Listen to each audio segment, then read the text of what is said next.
At the beginning, we have what is a contact and roles that belong to that contact. Essentially, a contact is just a person who has a current valid Regis account. A contact by themselves have a blank Regis homepage. It's only when they start to be assigned to studies that they start to see things populate on that homepage.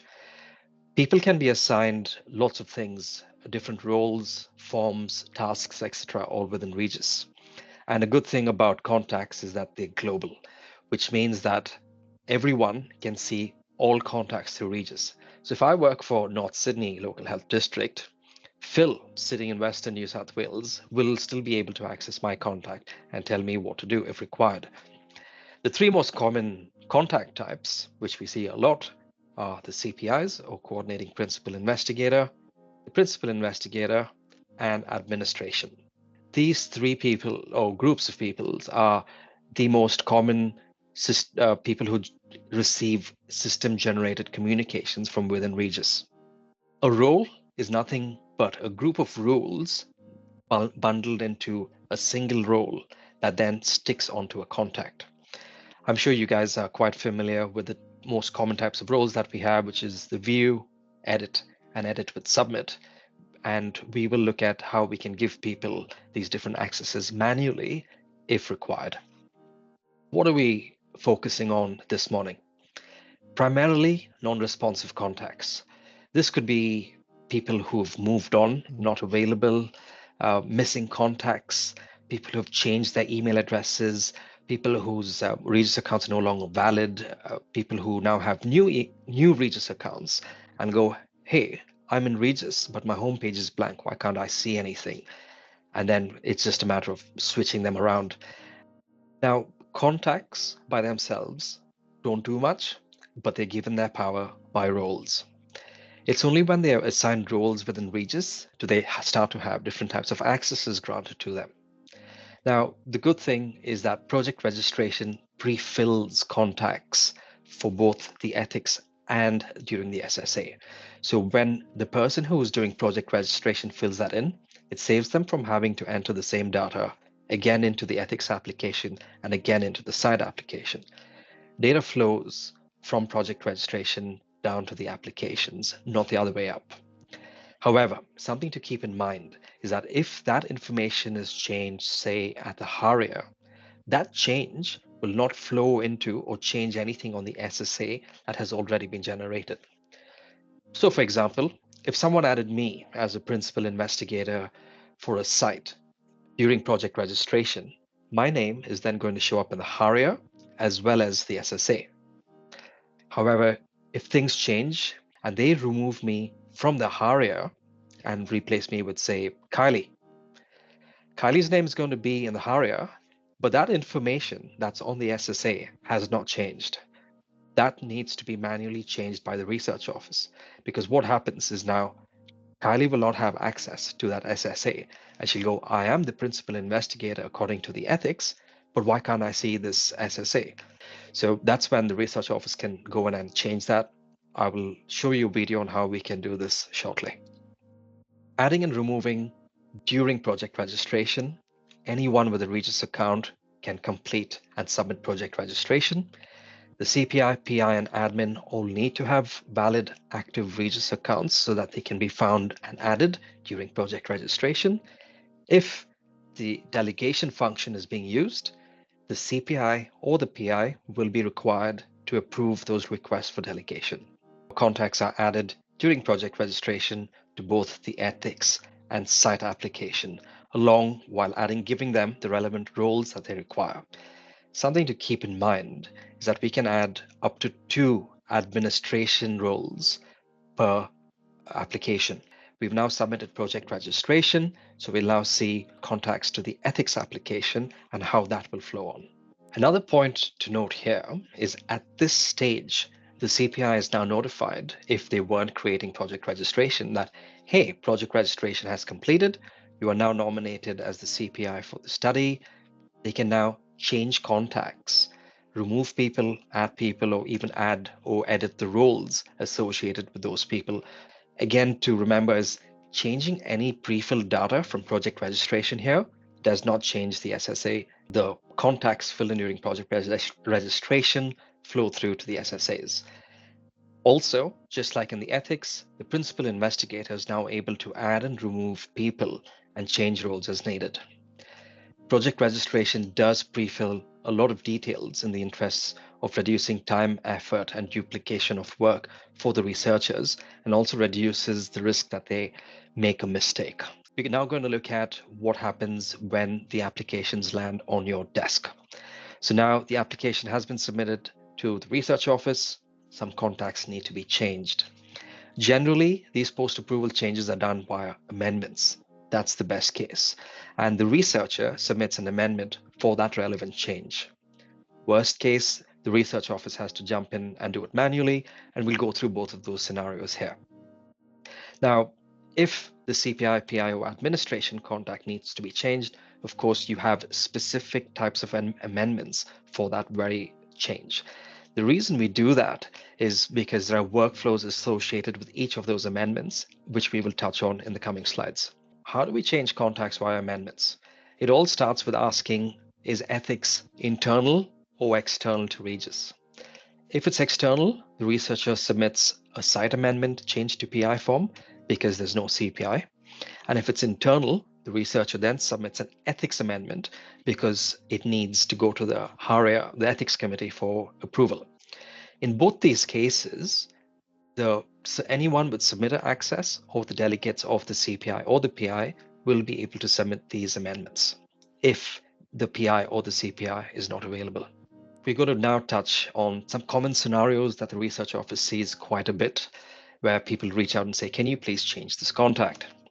Most commonly, it's an administration person. Now, generally, in the case of an SSA, that's what we look at here, it's the principal investigator who's going to be responsible for this. But if that PI is not available, they're on leave, they're away sick, they've left the organization, they've moved on from that role, you can then ask a delegate of that PI to submit that amendment form. And if there's no delegate and the principal investigator is missing, then the research office can go in and make the change manually. However, once you do make that change manually, just remember to ask that the new person submits the forms after, so there's a record of that change. In saying that, it's not recommended because if we make a mistake or if a single step is missed, then there is potential for other workflows relating to that change to also fail. So what we'll do now is I'll quickly jump into REGIS and I'll show you how we can change the PI or the CPI using contacts. I've created a project, and here we have ethics and site applications. The ethics application has been submitted. So I'll quickly go in here and we'll show you how you can make that change. So I'll just start by opening up that app. Oh, actually, I should have approved this. Or we can still do it from in here. So to start with, if you open it hasn't been submitted. I mean, it's been submitted. It's sitting on your desk. You need to make that change. You're going to navigate to this application. You're going to go down to the bottom right corner, which has the edit button. You click edit. Then on the left-hand side, we're going to go to the management tab, expand management, and you have contacts. Now, this is a very simple example, so you only have one contact here. And what you're looking for is for the relationship column to be blank. That's the source that you need to change. The first one here has the edit button, which you can change. You see, you don't have the edit button for the second row, but you can for the first row. And the key here is looking for that blank relationship column. So I'm just going to click edit here. I'm going to click the little cross on the right-hand side, or you can click the three dots, which will bring up the menu from the side. I'm going to change this to Patrick. Give Patrick that access, and you click OK. Give it a few seconds, and it's literally that simple. You'll note that my name should change on the top left corner once that updates. Click save. Raul, and on this occasion, you'll need to manually change the owner. Owner, right up. Yes, thank you, Kylie. Yep. So the CPI is now Patrick, and I will show you how we can manually change the owner. Raoul, I think can you approve this one? Because I think there is a subtle difference to changing a contact in the project rather than the application.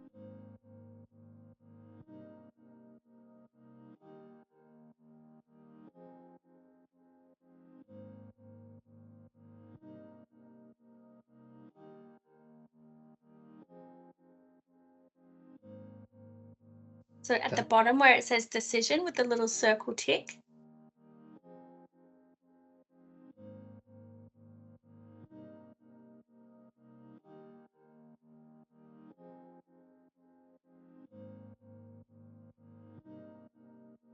Yeah, we go Pop to into the project and then go into contacts and then show the example of having to change a CPI.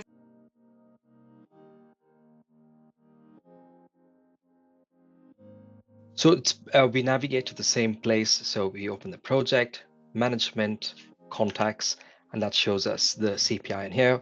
The difference here is, well, what you're looking for is also the same thing. You're looking for the relationship to be blank. So I'm going to click edit here, and you can see that it's only this one that has the blank edit button that can be changed. The other two can't be changed because that comes down from project registration, and this comes in from the application. Kylie, sorry, is this the part where you wanted me to talk to, or? Yes, so this would be an example of manually changing in ethics, for example, the coordinating principal investigator, because they have disappeared and there is no delegate in the system. So it's just enabling you to update the data correctly. And then obviously there are processes around ethics, but it's just around the expiry of the old CPI and the entering of the new CPI. So we're going to change this now from Patrick to Kylie. Do a quick person search. There we go. And you can also backdate this if you want. Current, put it for today or even for the future. Regis will automatically pick that up. I'm just going to click OK and click Save. Now, if you notice, the CPI has now successfully changed to Kylie, but the owner is still me. So in the next slide, we'll go back and I'll show you how we can make that change as well. One thing to note here is when this change is made manually by the research office, this is always a worst case scenario. You always ask the new or incoming CPI to please go back and submit the right forms so that that goes to the HREC for approval, because a change of CPI or PI does require HREC approval.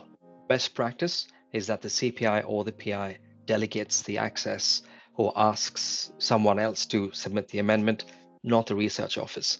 However, as we've just seen, you do have the ability to change it manually, ensuring that the changes you're making does not need to be vetted by the principal investigator or the CPI. Now, Regis empowers the researcher to do a lot of contact changes themselves, because this is primarily to ease administrative overheads for yourself. So best case scenario, they do the changes via amendments. Some amendments need higher approval, some don't. We'll go into some good to knows scenarios. So a question that I get quite a lot is, can the research office update the owner of an in-progress application? In short, yes.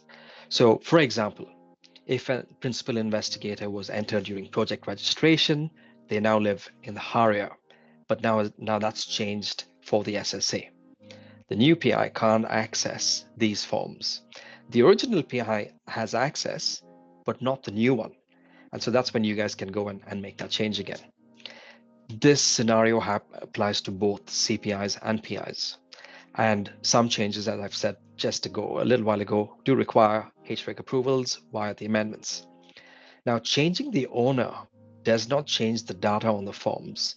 So it's down to the new incoming PI to check that all the data on the forms is current and valid, and all the contacts and their roles are also current and valid. I'll quickly jump back into Regis and I'll show everyone how we can now change the owner of the application itself. So we can use this one since we have it open. just quickly show you, we'll just go to related applications. So we have the PID, which has been registered. We have 2 site applications which are in progress, and we have an ethics application that has been approved. All right, we'll go to applications, search, because we'll go back and find the in progress STE. Put in the STE. Here we go. Now, don't click on the result. You want to be able to make this change from this page itself. On the right-hand side corner, you have this little person icon. If you mouse over it, you get a little tooltip that says change owner. But all you have to do is click that change owner button. The box comes up from the side. I'm now going to make Kylie the owner. You can search either using name or email address. Click select. It'll give you a warning asking you to confirm, because it's saying if you do this, the previous owner will no longer have access. You're happy to proceed, you say yes, and that change is instantaneous. So if I went back now and searched at the top for that STE,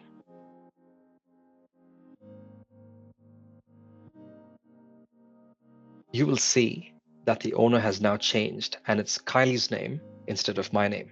And note that this was for an in-progress application. Let's go back to our slides. As everyone already probably knows, every form has a workflow attached to it. So if you have a scenario where you need to change the PI, but the researcher uses a general amendment and says, "Dear research office, please change the PI," it's not going to work. The researcher has to select the correct type of form for that type of task that they want in order to trigger the workflow associated with it. A use case where this wouldn't work is, for example, if the site has not yet been approved, then they can't submit an amendment for that against that site. So then what they would have to do is submit a general amendment that would then come to you, and then you'd make that change manually. But again, that's just an outlier. It's not the norm. Now, on screen are the amendments that require HREG approval. We also have a very handy document that shows how the amendments flow within REGIS. We will link that and send it to you in an email after the presentation.